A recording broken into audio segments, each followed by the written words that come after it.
leading up to that fight, Oscar asked me to come help him spar in training camp. I've never talked about it, just I always let it go. But a dear friend of mine, Anthony Escobar, Victor, hey kid, so what are you doing here? I go, oh, I'm here to beat up on Oscar.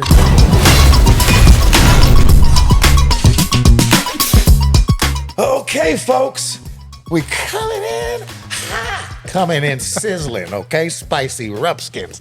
We got an amazing show for you today. Shout out to Co-Create, my partners, everybody involved in making this podcast what it is. We come in hot weekly. And I'm excited for this episode because I have a dear friend, a Mexican-American professional boxer, film actor, former WBC welterweight in 2011. He was formerly rated as the top 3 new active welterweights by all the sporting news. I'm talking about The Ring. I'm talking about BoxRec. I'm talking about ESPN. Now this fella, mi hermano, he born in Liberal City, by way of Garden City, 43 knockouts, 33 wins, 25 KOs, 7 losses, and 3 draws. Now, one of those losses we're going to get into on the show. But I just want everybody to put your hands together for my dear Midwest Kansas brother, Victor Ortiz. I got him on the couch, folks. Well, mi hermano. Okay, what's up? I'm just hanging, bro. I'm very blessed, very fortunate to be here. Thank you for the invite, bro. I watch you, man. You got me cracking up quite a bit.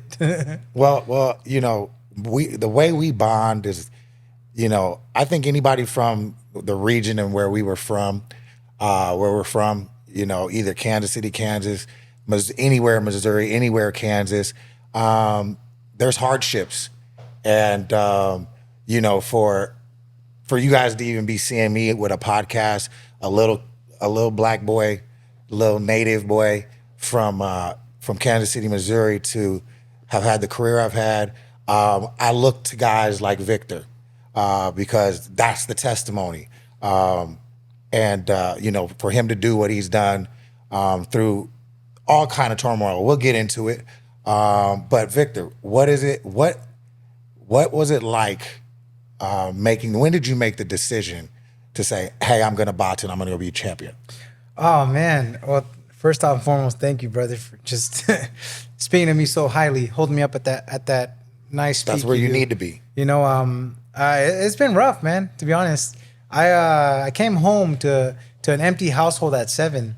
And what do you mean empty household? My mom and dad left me. They just abandoned us when we were kids. They just left? Yeah, so we went to school, came home. My dad drove a semi at the time, and my mom, she had like this day job working at some some kind of a home to help people, elders and whatnot. Uh-huh. And after that, I just stopped seeing my mom. All her stuff was gone, packed up, ready to go. And I just remember as if it were yesterday, my sister at the time, Carmen, and my younger brother were crying. They're like, my mom's stuff is gone. And I'm like, dude, she's at work. What are you guys talking about? But no, they were right. I didn't see my mom ever again until I was 24. From 7 to 24. Yeah. So, but in that gap though, I had to take on my brother. At the time, my sister took me on, so it was like we were pretty much helping each other. But thanks to my friends, I have Kyle Brown, I have Brandon Carmichael, Diego Lazarin, I have Elias Vargas. Those guys they helped me really in life, man. From food to clothing to. How did you get through school without teachers knowing you don't have parents at home? That was actually interesting. So Bucky, the gentleman that I was introduced to as a little boy, my dad made me go to a boxing gym. Ignacio Avila, we called him Bucky. He was a boxing coach. I didn't want to box, but I was a little fat kid, so my dad made me box. And he said, then in this family, there aren't any, X, Y, and Z's. I'm going to make you fight. I didn't want to, but... What he said, bitches? Oh, beyond that. Beyond that, man. So next thing you know... See what I mean, folks? Yeah. So, see what I mean? So this man makes me box. I remember the gloves were up to here. I was so little. They came up to here, and My dad makes me get in the ring for the first time ever in my life, and I'm just getting smacked around corner to corner. I'm crying. So because I'm crying, my dad makes me get out the ring, grabs me like a piñata, hand up, takes off his belt, and is coming down one. On the second one, he's coming out. Bucky grabs his hand and he says, "Leave that boy alone. You leave that boy alone." He said, "You can have that piece of, he ain't SHI. He'll never be nothing." So my dad left me with this gentleman. But this gentleman, he finally calms me down. He goes, "So what's your name?" I said, "Victor, but everyone calls me Junior." He goes, "Junior, I'm going to teach you how to box." I said, "I don't want to box." He said, No. Don't. Listen to me. You give me all you have in 1 month, you're going to be able to put your hands on that boy. You're going to make him cry." I looked at him and I smiled and I said, "Okay." He goes, "But you got to do everything I say. I'm going to wake you up in the mornings. I'm going to make sure I take you to run." So this man became my dad, my grandpa, my mentor, Everything. my disciplinarian.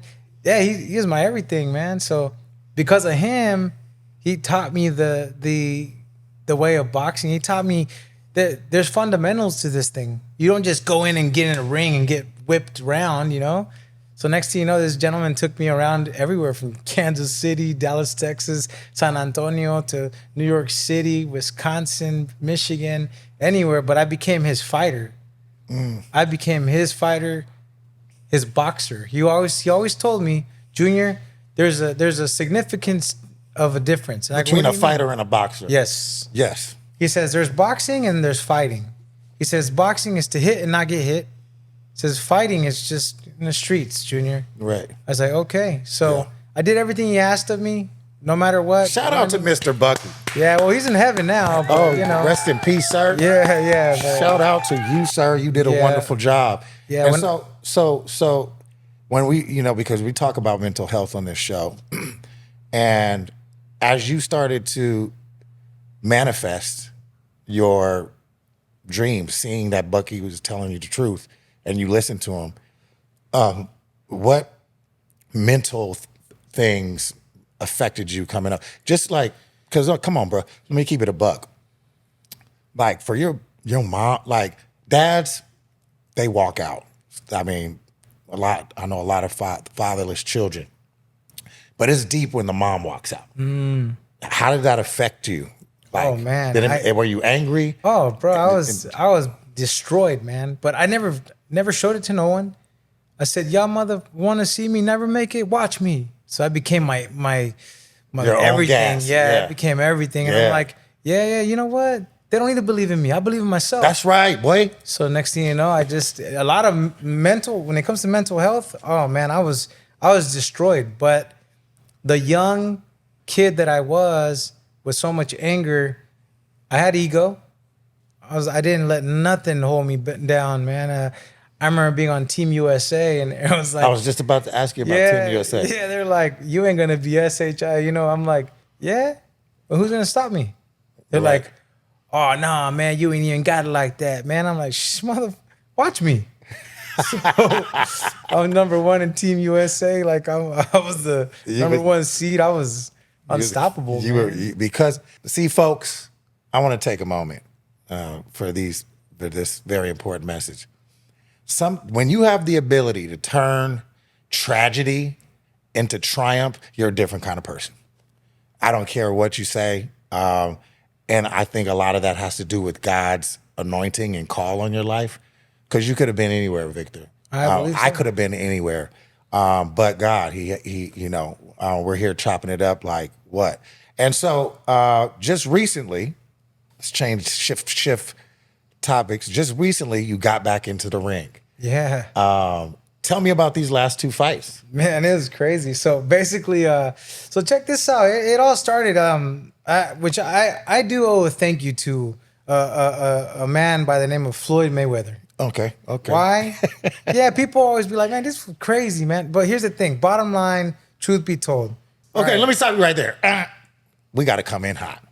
So, folks, some of you guys might not remember this. Some of you youngsters, but this was a big fight because Victor was coming in hot through the ranks, and I honestly was like, I think I think Victor can get him. I'm like, I can't wait for this fight. So guys, go ahead and watch this clip for a second. We're gonna watch this clip together. I want to talk through this clip, okay? And then you're gonna walk me through this. Let's just see the clip. Mm-hmm. You can eat those. Eating. Oh, yep. Oh, whoa, give me that. Ah, bow. Right, pow, boy. Yeah. And you apologized. You was coming in hot. You said, bruh. Coming in hot. And you kissed him on the cheek. He probably was like, oh, this nigga just kissed me on the cheek. Oh, no. Oh, man. He was like, no, I didn't mean to do it like that. That's just who you are. This is where it gets funky. Boo, come on, Floyd. Let the man put his dukes up, bro. You don't want it like that. You don't want it like that, Floyd. Oh, I was heated. All right. Let's talk about this, man, before we get to what you're doing right now. Walk me through this. What happened? So check this out. So the fight, first off and foremost, Floyd, at first, he's like, nah, I don't need to be fighting him. He's too young, X, Y, and Z. But then I come in and I fought Andre Berto, you know? Yeah. Andre Berto was next in line for Floyd Mayweather. Yeah. And Puerto I said, Rican, right? I said, no, he's Haitian. Haitian. Oh, yeah. I said, no, you're not fighting Floyd. I'm fighting him. I said, nah. And Oscar De La Hoya laughed at me when they sat me down on the meeting. I literally was working for Red Bull for construction. I was going to college, and I had just got custody of my younger brother. And I said, you know what? I took my Red Bull van at the time. Sorry, guys. Whoops. So I took my Red Bull van all the way to downtown LA. You know, it had a gas card. Again, my bad. So I go down there and I walked in with my Red Bull uniform. They're like, excuse me, sir, you can't come in here. I was like, it's only gonna take a minute. No, you can't come through there. I was like, excuse me. I walked right past securities, this and that. Boom. They're like, hey, you can't be in here. And I was like, what's up, Oscar?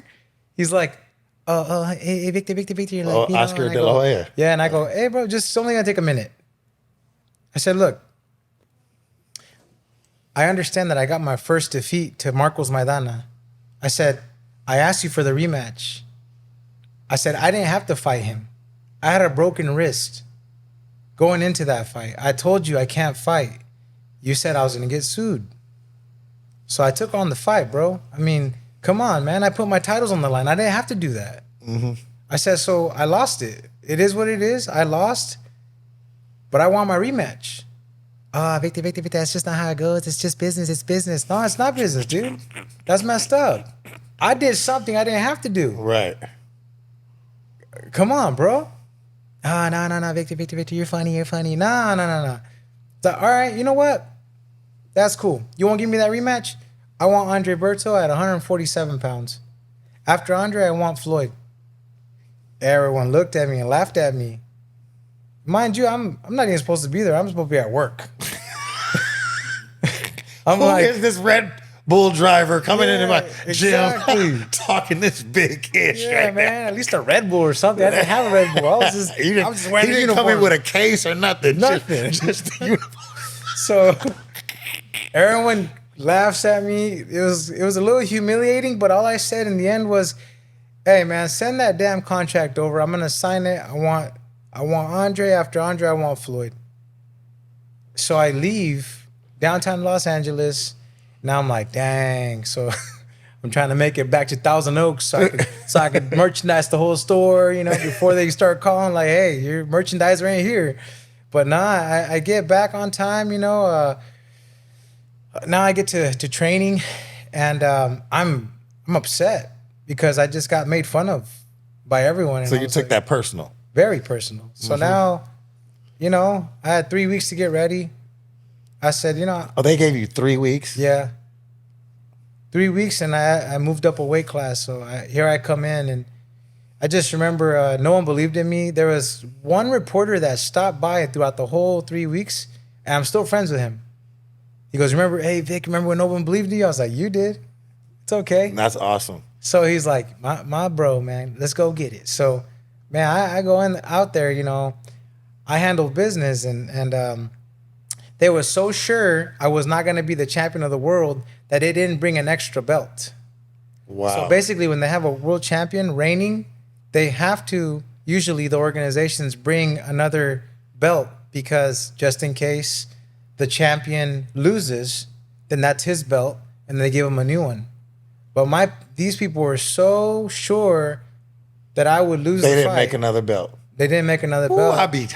I'll be sizzling. No, I know, right? So the craziest thing about it at the time, Amir Khan was fighting in England, and Oscar De La Hoya, at the time, my promoter, left to England to go see Amir Khan fight. Oh, time out.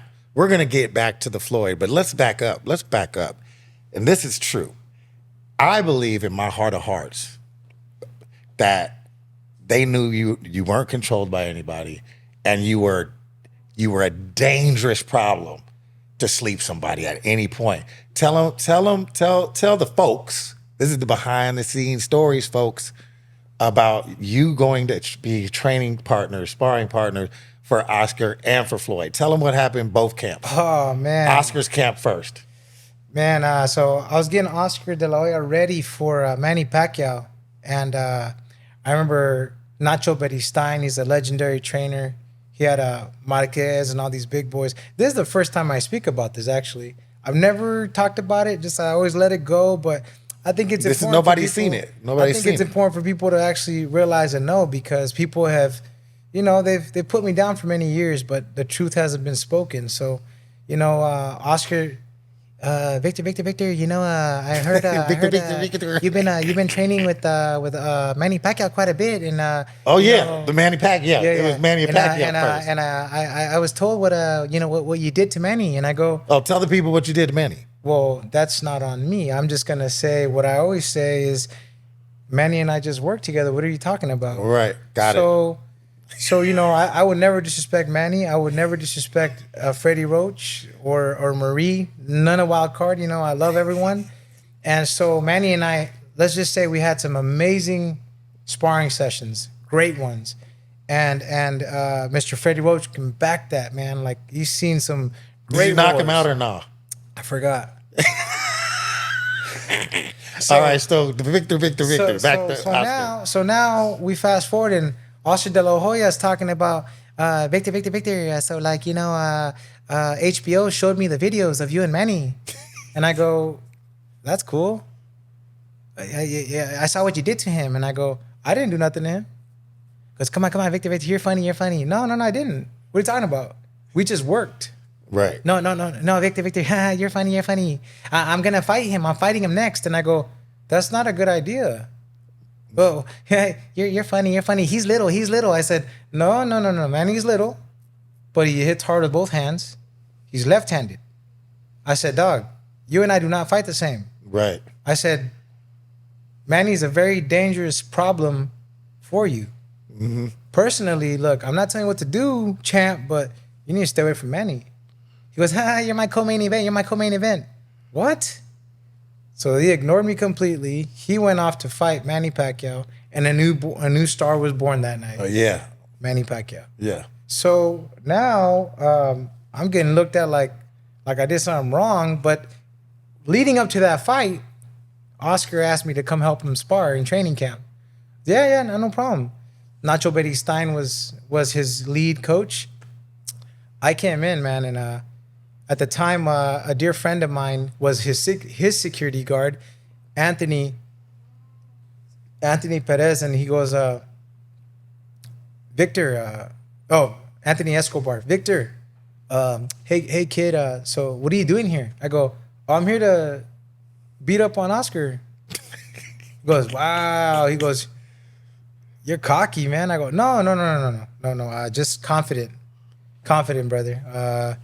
Oscar's a 10-time world champion. I said, but he's never been in there with me. So, I know what I'm gonna do. He goes, dang. I love this story. So I come in and I'm just, they put 18-ounce gloves on me, pillows.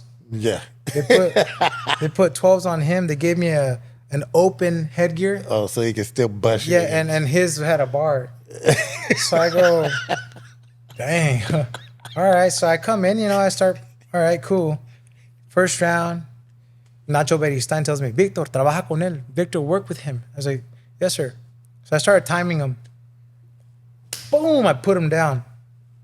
I go, oh, you slipped, bro. You good? You all right? Because he gets up. I looked at Nacho and I go. So now I come back at him and boom, boom, drop him again. Well, Oscar's so upset. Sorry telling you, Oscar, but, Oscar gets out of the ring. Doesn't say a word. Takes off his gloves. Throws everything at the ring area. Leaves. I'm like, what did I do wrong? No, you gotta work with him. He's the 10-time world champion. What do you mean work with him? He didn't take it easy on me. Right. So then, nope, he leaves. He's mad. So then now I'm like, that's whatever, dude. I didn't do nothing wrong. So then the next day, I'm excited to see Oscar because it's Oscar De La Hoya. Yeah. Any boxer who's coming up at the time, everyone's excited to see the legend, So he comes back in, ignores me. He has his headphones in. He's getting wrapped up, not even saying hi, nothing.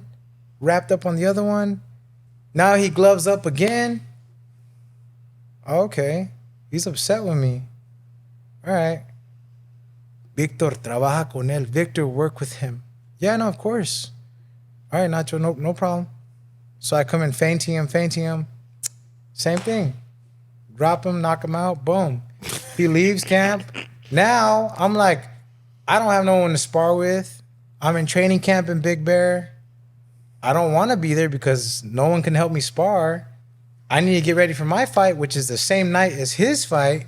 Oh, yeah, because you're in the co-main event. Yeah. So who'd you fight that night? Jeffrey Resto. Oh, okay, yeah. So I end up leaving Big Bear as a whole, and I go to Ventura, California. I get ready for my championship with Coach Danny Garcia. We conquered our first championship that night, and that's where it went. But after that, I was never looked at the same by Oscar or nobody, because No. I think that what you did there sent up everything you do. Like Floyd is a student of the game, right? Yeah. So everything you do, Floyd knew you were dangerous, and Manny's his boy, too. They're friends. Manny probably told him, what was good. So just walk us through. I only got 2 more questions for you, but walk us through that fight. What happened? You got it. What happened? No, well, we secured the fight with Floyd, right? And my situation was people just been putting me down that whole year, the year before that. For what? I don't do nothing to no one. I believe in myself and I keep going on. So I secured this fight with Floyd, and mind you, they said I wouldn't achieve nothing. I wouldn't fight him. That it's just impossible. It's a career ender, they said to me.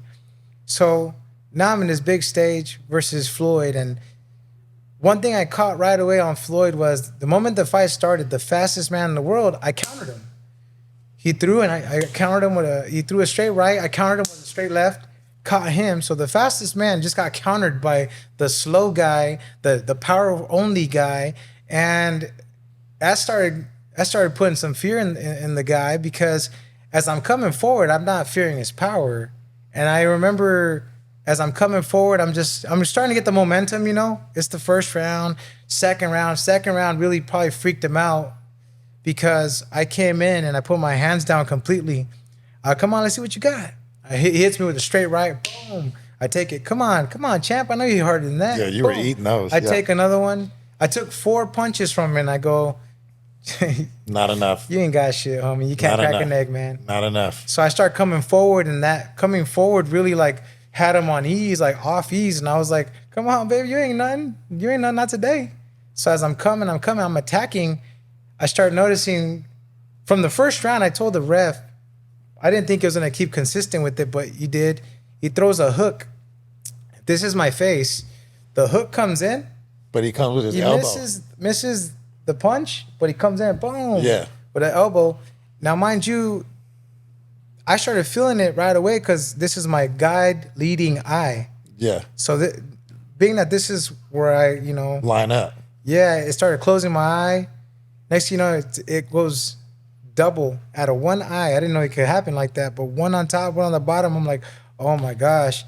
Next thing you know, it goes black, completely black. I thought I went blind. I went to the corner. I said, my eyes messed up. I can't see nothing. Tell the ref. I've been telling him since the first round. They're like, come on. Well, next thing you know, obviously it keeps going on. Tell the ref. I've been telling him. Nothing. Fourth round, I remember mouthpiece in. I'm like, he's hurting me, coach. He goes, headbutt his ass. Just a point. So mind you, in the heat of the moment, I wasn't planning on doing that, but in the heat of the moment, that's the last thing that I heard. So, man, I felt so bad, man. I had him against the ropes. This is not working because I'm left-handed. So it'll work if you come from this end. Right. But I'm coming from an angle where he's not used to. So I'm catching on, boom, boom. So he does it again. Why? I stopped saying, ref, you mother. I go in. I don't know how to headbutt. I've never headbutted in my life. Look like a dang, like a goat. So I come in, and you know what? I was like, oh, why'd I do that? I give him a hug. I give him a kiss. I'm sorry, Floyd, bro. You're hurting me, man. Keep it clean, bro. What you doing, man? Come on, no, you mother, this and that. Now I take a point from me, another point. Now I'm looking at him, whatever. I'm sorry, Floyd. And then Floyd, I'm looking at him, and boom, I get hit once. Hey, we're even. Floyd, we're even, dog. Okay, man. Hey, you got me back. Floyd, man. Ref. Boom, I go down. I just remember I go down. I'm like, are you serious right now? You serious? He's like, that's boxing, baby. That's boxing, baby. He's laughing at me. And you know what? It was something I worked so hard to get to the pinnacle of my game that it was ugly. Well, we're gonna wrap it up with the Floyd Mayweather with this one question. Would you fight him today? Absolutely. Would you whoop him today? Oh, yeah. I believe just recently. You hear this, folks? I believe just recently. You hear this, folks? He said he will whoop you, Floyd. Well, absolutely. You know that. Floyd, come on, man. You know that. Let's go. I got to see it. I want to see it. I got to see it. There's one thing I got to see the rematch. You deserve some recompense. Thing I don't need to lie about in Floyd. Here's the thing. Just recently, I fought in Mexico City, right? And mind you, I can go up at it, say hi to Floyd, no problem. And I really thought to myself, man, this is cool. I'm going to get to see Floyd.